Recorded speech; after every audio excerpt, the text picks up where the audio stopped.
이 시대를 진단할 때 사람들이 이런 얘기를 해요. 이 시대에 참 스승이 없다. 그렇게 얘기를 합니다. 한 소녀 얘기를 하면서 말씀을 좀 출발해 보겠습니다. 어느 날 한 소년이 위대한 스승을 만나기 위해서 오랫동안 방황을 했답니다. 온 세상을 다 헤매고 찾아봤는데 결국 결론은 뭐였는가 하면 위대한 스승을 찾지 못했다는 결론을 얻었습니다. 소년이 너무 지쳐서 나무 밑에 털썩 주저앉아 쉬고 있었을 그때 어느 한 노인이 소년에게 나타났습니다. 그리고 이 노인이 소년에게 물었습니다. 소년아, 왜 그렇게 방황하고 있느냐? 라고 물을 때 이 소년이 답을 했습니다. 위대한 스승을 찾고 있습니다. 그렇게 대답을 한 거죠. 노인이 얼굴 가득한 미소를 지으면서 말을 했습니다.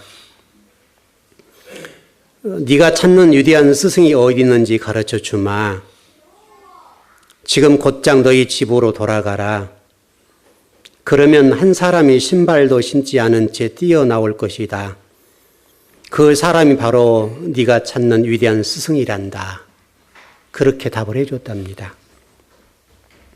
이제 소녀는 위대한 스승이란 말에 집으로 부지런하게 갔겠지요. 갔는데 놀랍게도 신발도 신지 않고 뛰어나온 사람이 실질적으로 있었습니다. 그분이 누구였냐면 어머니였습니다. 굉장히 우리에게 뭔가를 던져주는 거죠. 이 시대의 가장 위대한 스승은 그 누구도 아니라 어머니라는 스승입니다. 지금 이 시대에 어머니라는 스승의 자리를 우리가 놓쳐버렸죠. 자녀에게 가장 중요한 스승은 가정이고 어머니입니다. 또 아버지죠. 어머니는 또 부모는 최선의 교육자이고 이 세상의 그 어떤 스승보다도 위대한 스승입니다. 가정은 하나님이 세운 학교예요. 어느 학교보다도 위대한 학교입니다. 그 학교의 부모는 자녀들에게 위대한 교사입니다. 바로 하나님은 저와 여러분들에게 가정을 주시고 그 가정의 스승으로 저와 여러분을 두셨습니다. 부모는 이 세상의 어떤 가치관과 어떤 거대에도 전혀 뒤지지 않는 가장 좋은 스승이란 말이죠. 그래 놀랍게도 이 사회가 산업화, 분업화되면서 가정이 파괴됐지요. 그리고 하나님의 학교라고 하는 이 가정의 기능들이 시간이 가면 갈수록 점점 약화돼 가고 있습니다. 그리고 부모들은 부모의 자리에서 뭘 하는가 하면 모든 교육들을 일반 학교에 맡깁니다. 또 그리고 더 나가서 단지 아이들에게 가정이라고 하는 것은 단지 잠자고 쉬는 곳, 그 정도로 인식을 시켜줍니다. 우리나라의 가장 비극, 이 시대의 가장 비극이 무엇인가 하면 부모가 더 이상 교사이기를 포기한 겁니다. 이게 가장 비극입니다. 여러분도 뭐 다 그러셨을 텐데 여러분 자녀들을 어릴 때 젖을 떼면 또 직장 생활하게 되고 그런 아이들을 유치원으로 어린이집으로 보냅니다. 그리고 유치원비를 내고 어린이집에 비를 내는 거죠. 그러면 그 어린이집이나 유치원에서 내 자녀를 훌륭하게 키워줄 것이다 생각을 하는 거죠. 또 더 성장하면 이제 유치원에서 학원가로 봅니다. 그리고 부모가 하고 있는 역할이 뭐냐면 이 아이들의 학비를 조달하는 역할이죠. 그래서 열심히 일을 하는 겁니다. 아이들의 학비를 조달하고 생활 편의를 도모해주고 그러면 부모의 역할을 다 한다고 생각을 하는데 자녀들의 입장에서 생각해 보면 아버지는 돈 벌어서 학비 대주고 좀 용돈 주고 편안하게 살 수 있는 그런 아저씨. 엄마는 누구냐면 도시락을 싸주는 아주머니 노릇을 하는 거죠. 그러니까 아저씨, 아주머니 역할입니다. 그러니까 자녀들의 관점에서 보면 우리 부모들은 스승이 돼야 되고 길잡이가 돼야 되고 모든 가치관과 모든 세계관과 모든 세상 길들을 제시하는 스승이어야 되거든요. 그 스승 가운데 최고로 위대한 참 스승이어야 되거든요. 근데 아버지는 돈을 벌어다가 자녀들의 학비를 대주고 뭐 요즘으로 치면 휴대폰비를 대주고 먹을 거 사주고 하는 아저씨의 노릇을 하고 엄마는 열심히 도시락을 싸주는 그 정도의 수준에서 아주머니 역할을 하는 거죠. 그리고 시간만 나면 이제 다른 일들을 하는 거죠. 키릴 지브란이라는 사람이 이런 말을 했습니다.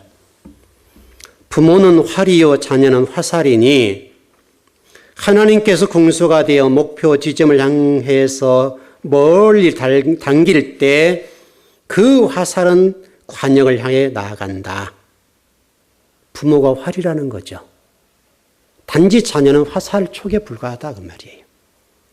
결국 이 활이 중요하잖아요. 여러분과 제가 활이란 말이거든요. 근데 바로 이 교사 오늘 스승의 주일이니까 활이라는 역할이 부모의 역할인데 활이라는 역할을 부모가 포기를 한 거죠. 그리고 자녀들의 화살촉이 어느 지점을 향해 가는지는 관심이 없는 거예요. 그리고 아이들에게 학비 대주고 아이들의 생활 편의를 도와주고 휴대폰비 대주고 먹을 거 사주고 용돈 주고 그러면 부모의 역할을 다 한다고 생각을 하는 거죠. 여러분이 쏜 그 화살, 자녀라는 그 화살, 촉, 여러분 활이니까 그 화살이 지금 어디를 향해서 나가고 있습니까?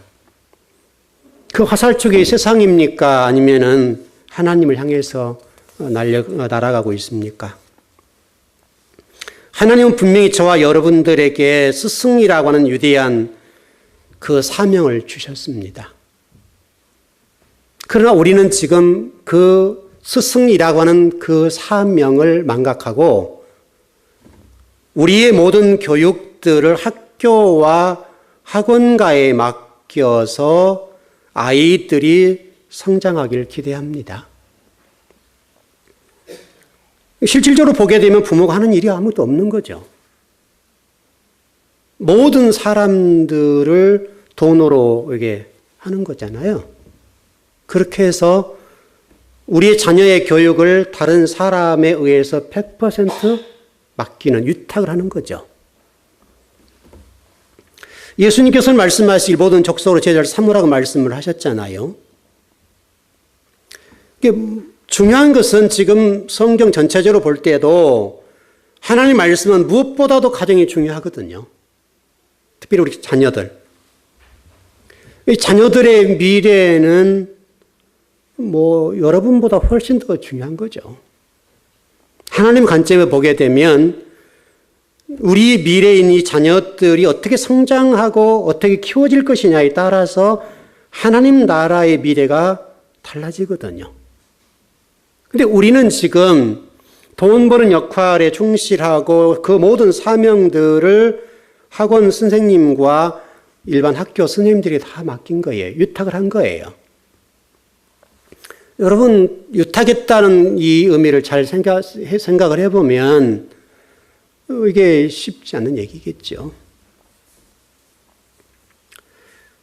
물론 배움이라고 하는 것은 부모가 100% 감당을 못합니다. 할 수 없죠. 그러나 중요한 것은 아이들의 모든 가치관과 세계관과 또 신앙관의 이 모든 것들의 결론은 결국은 부모의 역할이거든요.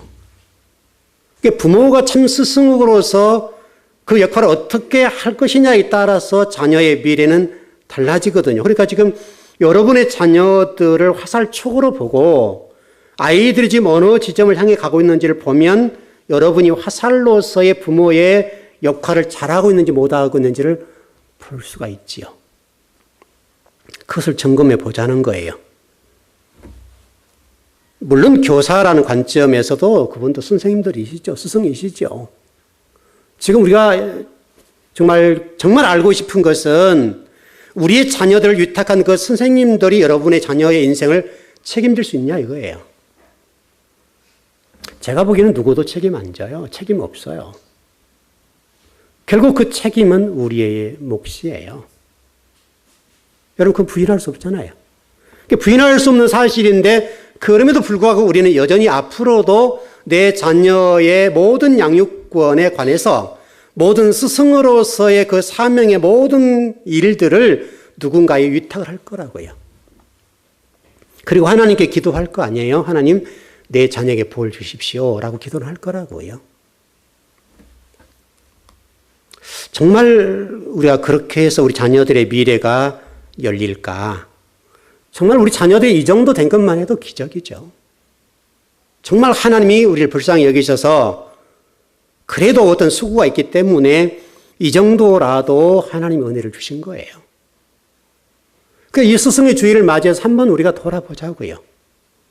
우리들이 과연 부모의 자리에서 내 자녀들에게 스승이라는 참 스승이라고 하는 그 사명에 관해서 어떻게 감당하고 있는가? 아니면 위탁한 그분들이 내 자녀들을 100% 양육해 줄 것이다 라고 생각을 하고 있는 것인지 한번 점검을 해보자는 거죠.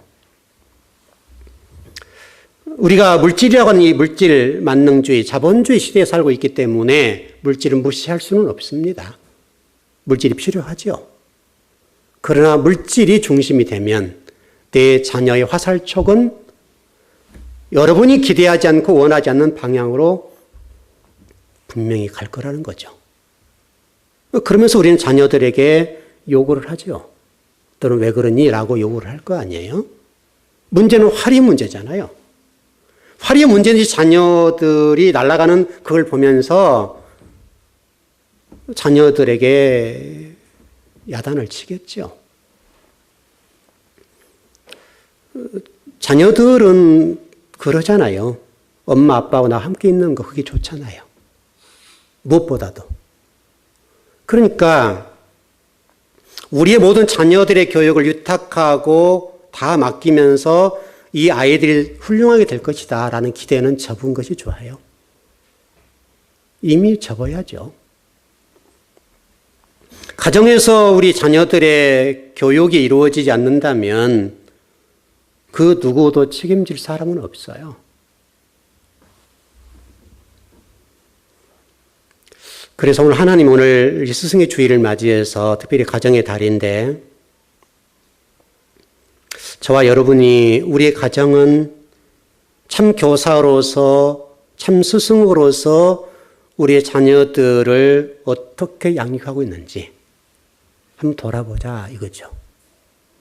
물론 생활 전선에 뛰어들어야 되고 또 물질이 필요하고 또 가정 경제를 끌고 가기 위해서는 직업이 필요하고 사업이 필요하죠. 우리가 그것도 인정한다 이 말이죠. 그러나 그 시간을 뛰어넘어 그 주어진 시간 동안에 단 몇 분만이라도 자녀들과의 관계 속에서 참 교사와 참 스승으로서의 그 역할을 우리는 감당한가. 그렇게 좀 봐야 되겠죠. 어차피 직장생활 해도 사회생활을 해야 되는데 그것까지 못하게 하면 안 되니까 일단 우리가 현실을 인정하고 그 현실 속에서 그러면 우리가 어떻게 할 것이냐 이 문제가 가장 중요한 문제니까 왜냐하면 너무 동떨어질 수는 없잖아요. 그러면 직장생활하고 사업을 하는데 그 나머지 시간들에 관해서 자녀들 과연 학원가에 대해 몰고 모든 책임들을 그분들이 돌리는 것이 합당한가? 그러지는 않다는 거죠. 고린도전 4장 1절에서 사도 바울은 이렇게 말했어요. 사람이 마땅히 우리를 그리스도의 일꾼이요 하나님 비밀 맡은 자로 여길지어다. 하나님은 저와 여러분들에게 하나님의 비밀을 맡겨주셨대요. 하나님의 비밀을 맡겨주셨대요. 근데 우리 하나님 비밀 맡겨주신 그 사명들을 망각해 버리고 누군가에 위탁한 그분들이 내 자녀의 모든 교육들을 다 해줄 것이다 라고 생각을 해버리는 거죠.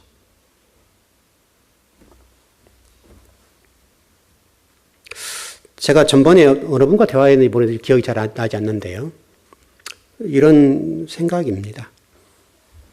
여러분에도 제가 고백을 한번 했던 적이 있는데요.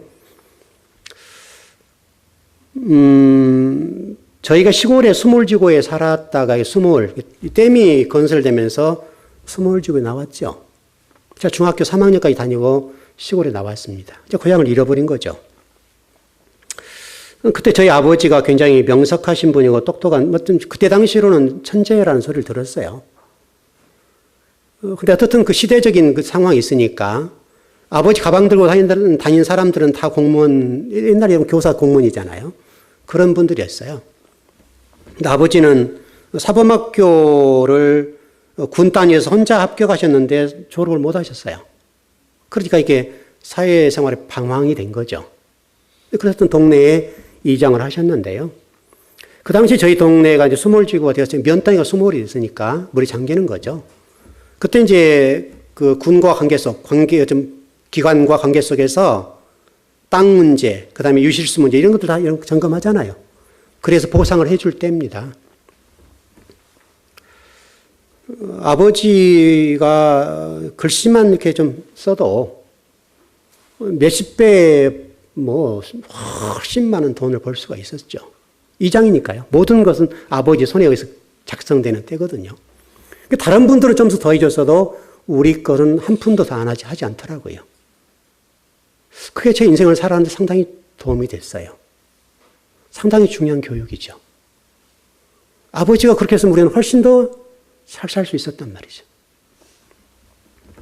그래서 이 교육이 굉장히 중요한데, 여러분 교육하게 되면 가장 존경받는 민족이 유대인이잖아요. 유대인이 가장 존경을 받죠. 여러분 잘 아시는데 노벨 수상자 22%를 유대인 가운데 있고요. 세계 200대 재벌의 15%, 미 의회 정치인의 10%, 미국 변호사의 30%, 법대, 의대, 교육 중 50%, 언론사, 예술가, 과학자 이런 분야들을 최고의 두각을 나타내고 있는 민족이 유대인입니다. 소수민족이잖아요. 근데 이들이 소수민족임에도 불구하고 아주 인구가 작잖아요, 여러분. 전체 인구가 아주 작단 말이죠. 그럼에도 불구하고 세계 속에 이렇게 뛰어난 민족이 된 것은 결국 가정교육이에요. 유대인들의 교육 시스템을 보게 되면 놀랍죠. 일단 가장 중요한 것은 선생이 부모고요. 그 다음에 랍비라는 교육 제도가 있죠, 여러분. 랍비란 말이 선생님이란 말이잖아요. 유대 사회에서 가장 존경받는 사람, 가장 위대한 사람을 누구로 치냐면 랍비로 봅니다. 랍비. 우리처럼 대통령, 우리 꼬마들에게 앞으로 뭐가 되고 싶니? 장래 희망을 얘기하면 대통령, 또 장관, 또 기타, 이러저런 세상에서 좀 성공한 사람들의 그런 직업을 대잖아요. 근데 유대인들에서 가장 위대하고 가장 존경받는 인물은 랍비라고 얘기합니다. 선생님이죠. 어떤 재력가 돈 많은 사람도 아니고 사업가도 아니고 군인도 아니고 어떤 관료도 아닌 선생님인 랍비를 친단 말이죠. 랍비가 하는 일이 뭐냐면 탈무드를 가르쳐 줍니다. 탈무드를 가르쳐 주는 거죠. 그래서 이 탈무드가 유대 사회에서 가지고 있는 그 권위라고 하는 것은 성경에 버금갈 만큼 굉장히 귀하다고요.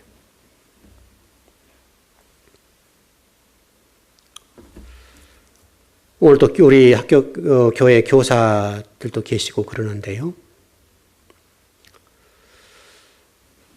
우리는 과연 교회 교사분들의 그 수고와 노력, 또 더 나아가서 랍비라는 관점에서 보면 이 시대의 우리 목회자들, 또 우리가 뭐 고목사님, 이목사님도 계시고 또 우리 미국에서 양목사님도 계시는데요. 이런 어떻든 진리를 가르쳐주는 자들에 관한 이런 부분들, 그런 것들이요. 과연 우리는 이 시대를 살아가면서 참 스승을 모시고 있는가라는 생각들을 많이 해보지요. 옛날에 제 어렸을 때 학교 다닐 때 이런 얘기를 많이 들었어요. 스승의 그림자는 밟지 않는다. 이런 글 있잖아요. 근데 요즘 여러분 스승이 있습니까? 또 아이들이 바라보는 스승이 없죠. 원래 이 스승의 그림자를 밟지 않는다는 말의 원래 애초의 말은 뭐냐면 스승의 그림자는 밟을 수조차 없다. 이게 좀 이렇게 바뀐 건데요.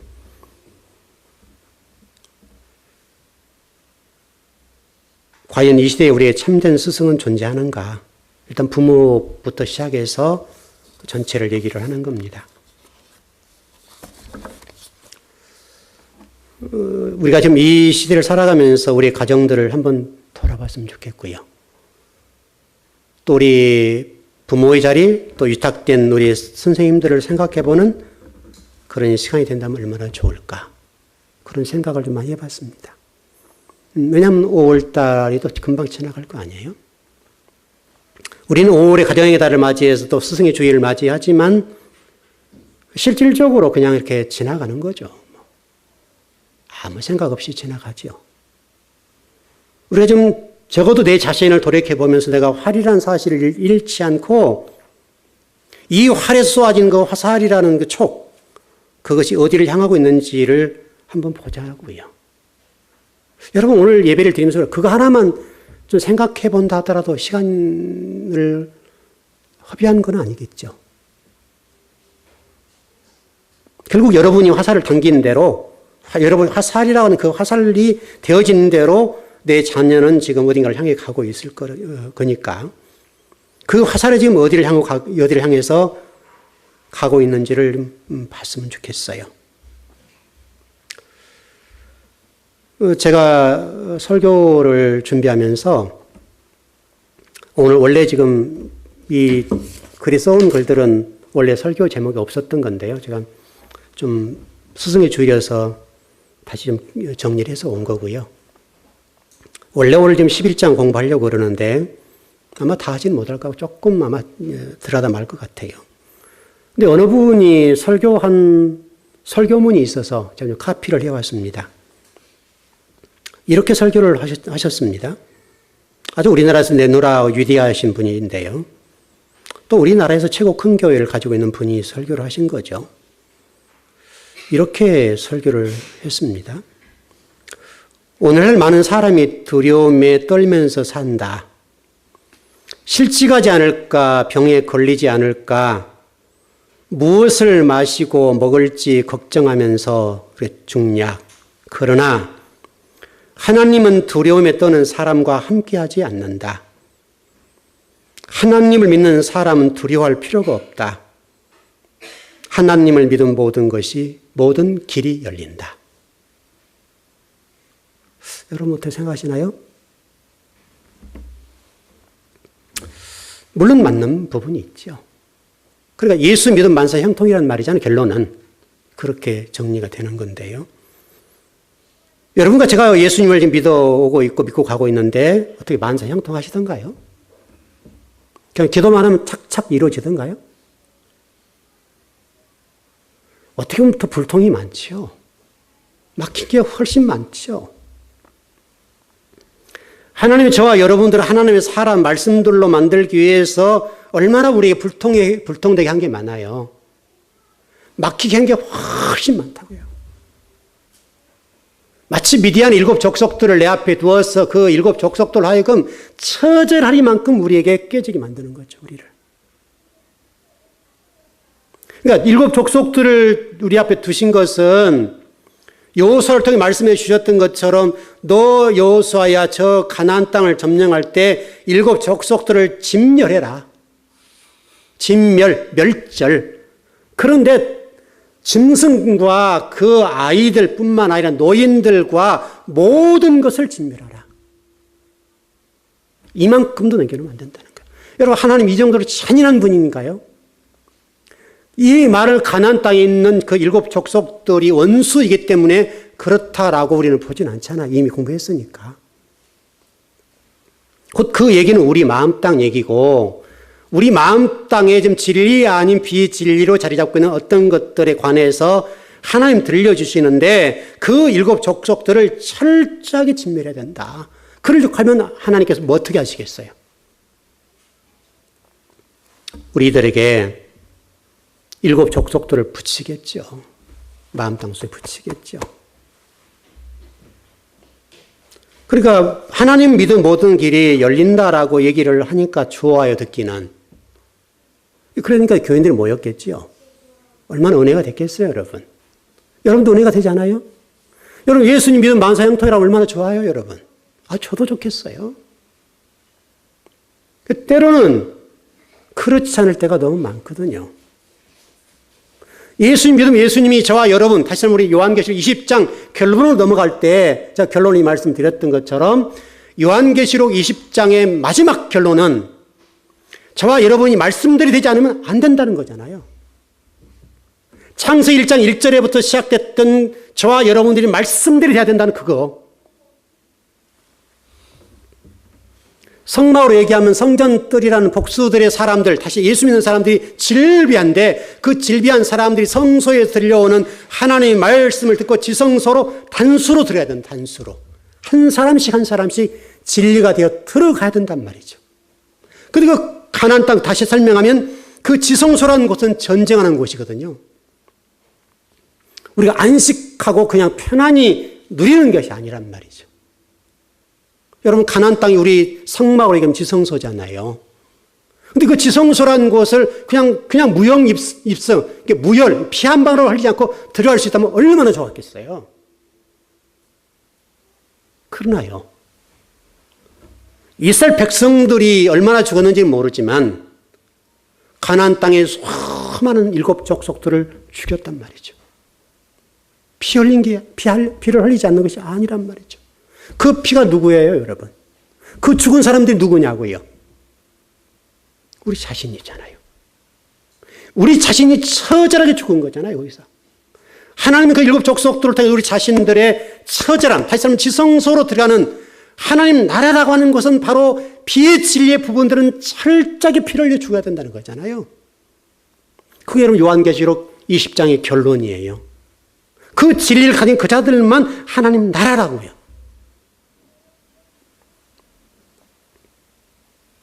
그 나라가 여러분 그렇게 간단하지가 않아요. 쉽지가 않다고요.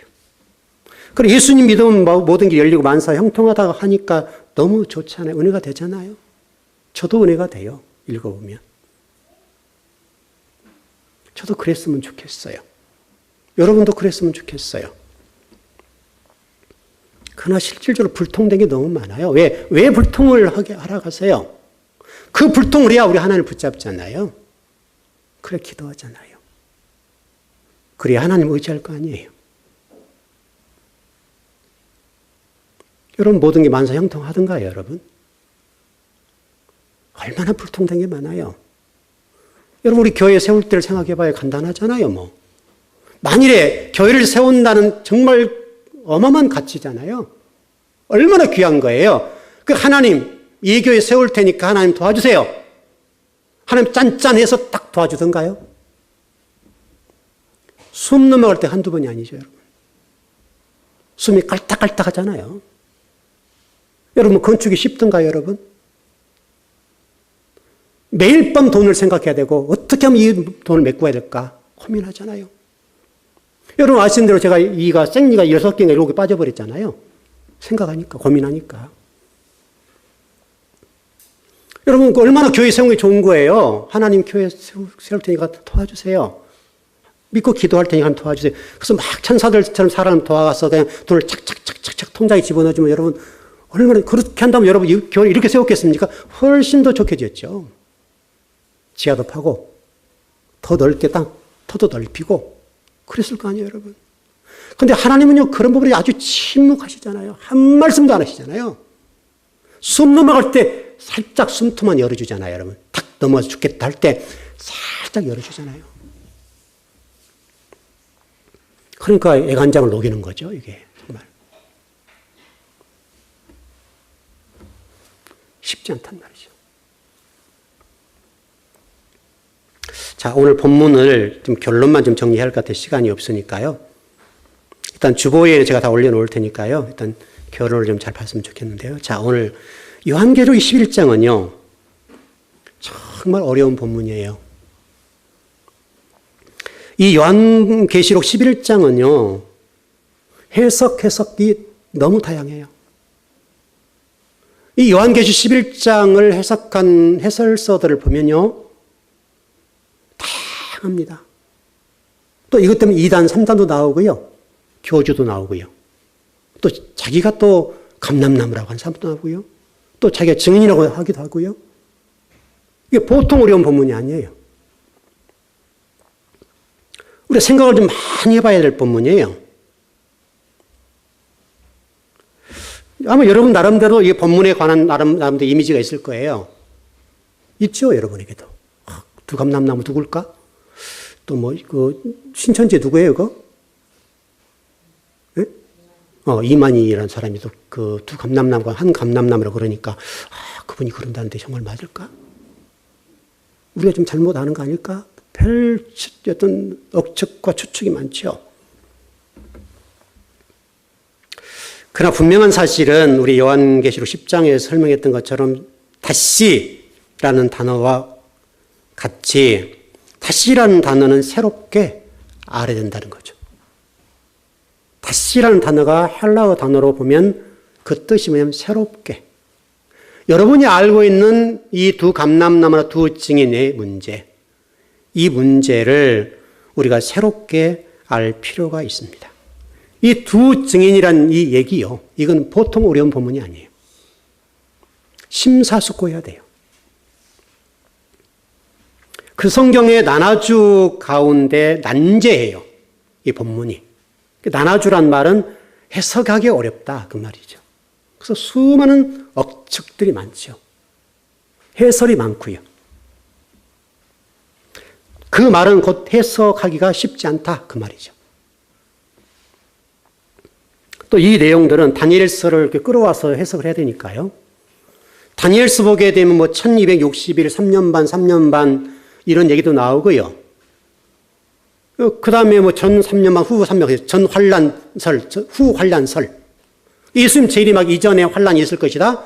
그때 우리를 하나님 휴거시킬 것이다라는 말도 있고, 예수님 오신 다음에 3년 후에 이렇게 할 것이다라는 얘기도 있고, 별 학설이 많아요. 신학적으로도 그래요, 신학적으로도. 그래서 1260일이라는 이 날이 3년 반이잖아요, 결론은. 이 3년 반이라고 하는 이 부분에 대한 해석이요, 천차만별이에요. 얼마나 복잡한지 몰라요. 여기에 따라서 신학이라고 하는 틀들이 어마어마해요. 교단마다 다르고, 신학자마다 다르고, 다 다르다고요. 그래서 이 단어를 해석하려면 다니엘서를 다 공부를 해서 해석을 해줘야 돼요. 굉장히 어려워요. 여러분도 지금도 휴거한다는 생각을 가지신 분 계실 거 아니에요? 그러죠, 여러분. 예수님 오시기 전에 예수님 잘 믿는 사람들, 예수를 잘 믿는 사람들은 환란이 오기 전에 하나님 데려가 본다. 얼마나 이게 좋은 얘기예요, 여러분. 여러분, 제가 가끔 그 얘기 하잖아요. 우리 옛날에 여러분 그런 신앙생활 했잖아요. 어려움 만나고 문제 있으면 어떻게 해결을 해요, 여러분? 보따리 쌓아서 기도원 올라가잖아요. 여러분, 그 얘기가 똑같은 얘기잖아요. 적어도 예수 그리스도 믿는 사람들이 어려움 당하면 보따리 싸서 기도원 올라가는 거 물론 기도해야 되겠죠. 그럼 보따리 싸서 기도원 올라가는 종교가 아니에요, 우리는요. 그 현장에서 문제는 그곳에서 그 문제를 헤쳐나가는 것이 기독교예요. 도망가는 게 아니라고요. 불교처럼 산으로 들어가서 이게 두드린 게 아니에요. 내가 가지고 있는 이 문제 속에서 그 문제를 찾아내고 문제가 무엇인지 답이 뭔지를 뚫고 나가는 것이 기독교예요.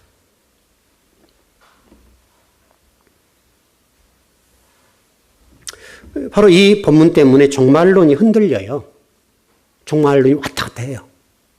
신학자마다 교단마다 또 목회자마다 무엇을 취할 거냐에 따라서 종말론 자체가 왔다 갔다 해버려요.